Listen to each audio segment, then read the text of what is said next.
Hey, what's up guys? So I'm going to be doing a movie review today, and that is Cult of Chucky. And I just finished watching it. I haven't watched it in some time, and the movie has problems, but it also has clever ideas. And I think for a direct-to-video, home release, and it didn't come out in a theater. It was just direct to DVD, Blu-ray. And for a film that is like that, I honestly think it does have good things to offer. I do think it does have issues when it comes to pacing. There's times where it feels like it's slow paced in areas. As far as the directing, and it has some interesting visuals. It has story structure and storyline. I think it's interesting with some good ideas, but it's the best ideas are more closer towards the third act of the film. But returning in this film is Fanoa Dorf, and she's playing Nika from the previous film, and she's an institution now, and she's basically, the psychiatrist there is convinced her that she's had delusions, of Chucky. He wasn't real, and and she's just going through this therapy session and with a group, and they all have their individual issues with Chucky as well. And the psychiatrist brings a good guy doll into the therapy session, and so they all can kind of confront their fear and heal from this, and come to find out later on, the psychiatrist is actually, he's a quack. But yeah, and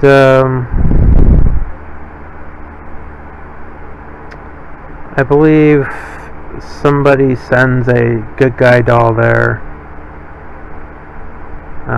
It's actually Tiffany. Actually, Tiffany comes there, and she was watching the little girl from the previous film after the mother, I think it was a mother or grandmother, I can't remember, that died. I think it was a grandmother. And Tiffany then watched the little girl, and she brought a good guy doll, Chucky doll, to Nika to help her, confront her fears.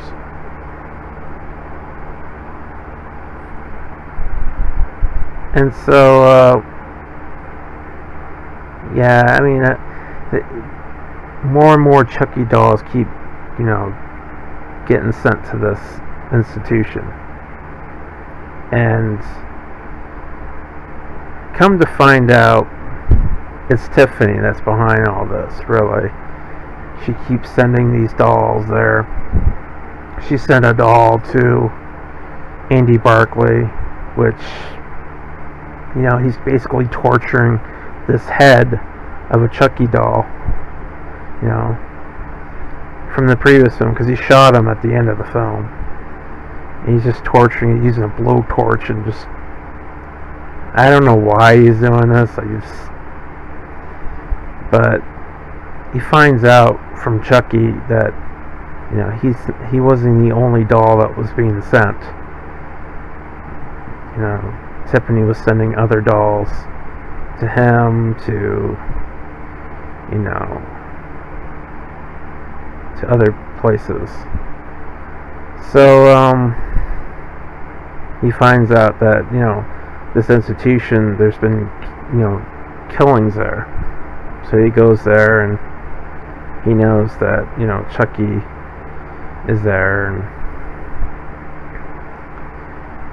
And then you find out that Chucky did something, a new, ritual, is ritual for dummies or something, where he can now possess several good guy dolls into a cult of Chucky. That's why it's called Cult of Chucky.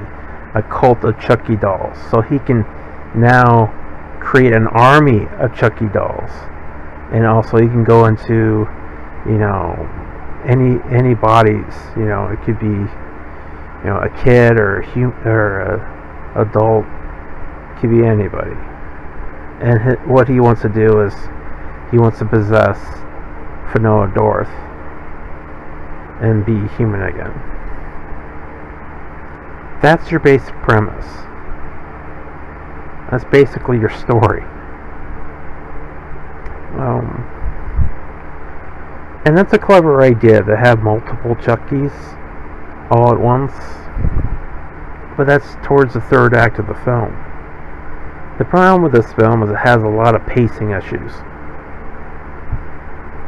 There's times where it's kind of slow paced. And there's not enough Chucky. And Brad Dourif does not provide the voice that much for the doll.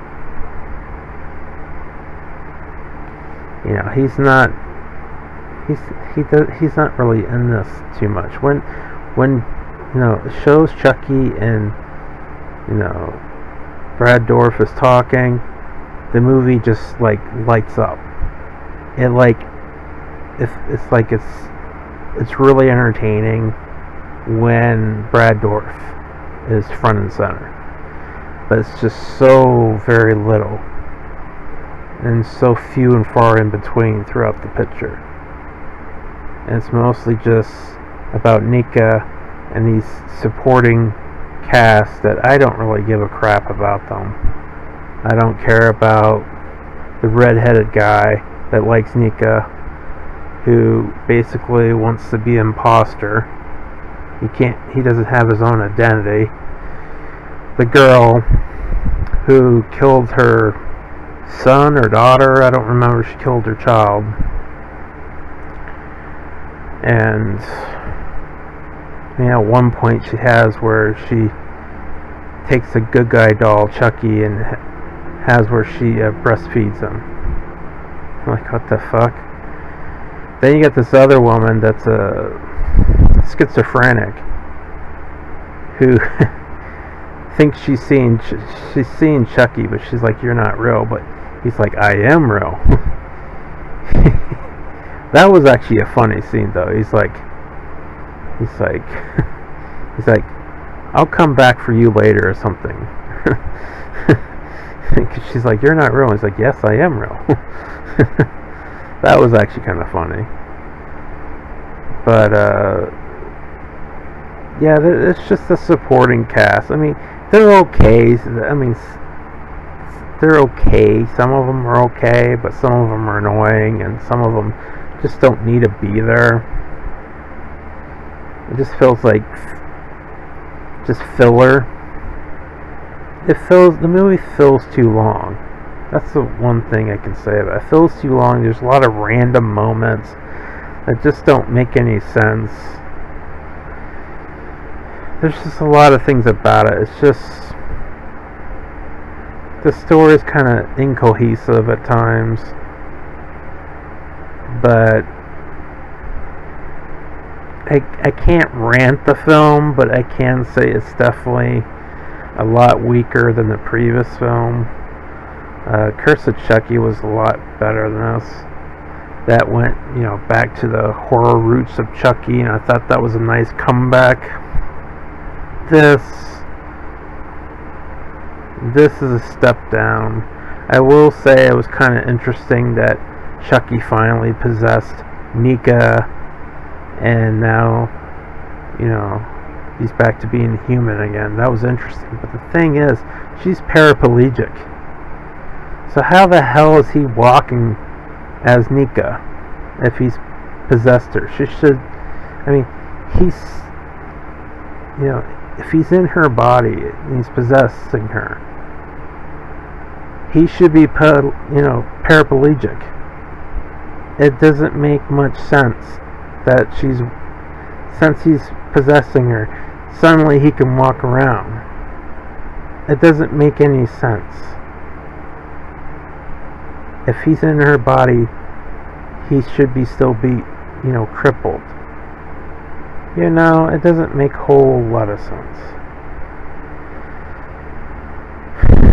So, whatever. It's just a movie, right?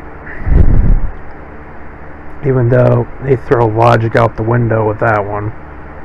But it just ends where Tiffany and Nika, or now it's Chucky, possessing a woman, that's Nika. And Nika and Tiffany, they leave the institution. They leave Andy Barclay behind because he's trapped in the institution. He tried to, save Nika and everyone else there, but, and try to stop Chucky, but he got stuck there, so that's how it ends. It kind of ends where it's like it's a setup for a sequel, but I don't know. I mean, the army of Chuckies would be interesting for a setup for the sequel. It's a cult of Chucky, just a lot of Chucky, good guy dolls, and he can possess a bunch of good guy dolls all at the same time. It's an interesting idea. I don't know.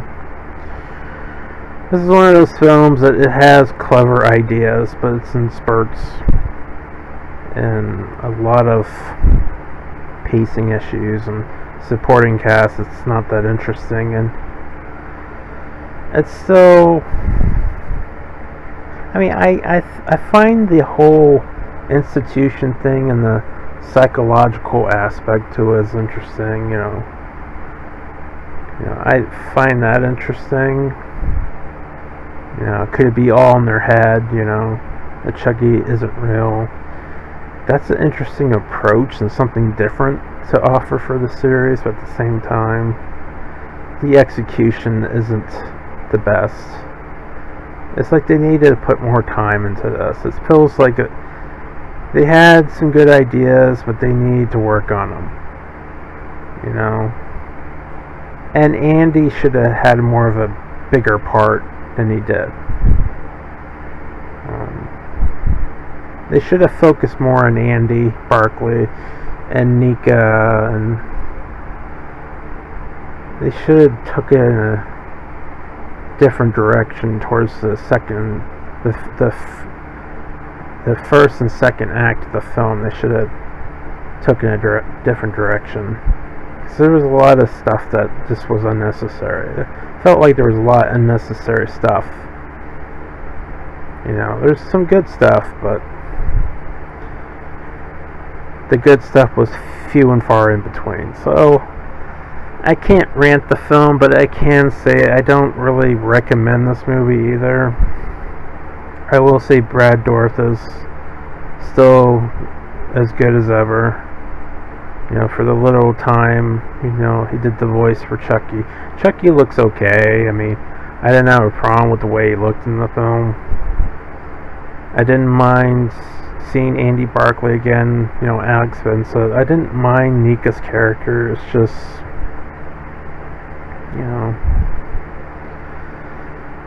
it wasn't the right script. They just needed to work on the script more. I don't know. But we'll see how this goes. What direction they take this series with the next film. But it's an okay time waster. It's not the greatest thing I've ever seen, but I don't recommend it either. Anyways, this is my review of Cult of Chucky. Hope you enjoy this review. And I hope you guys have a good day. Take it easy.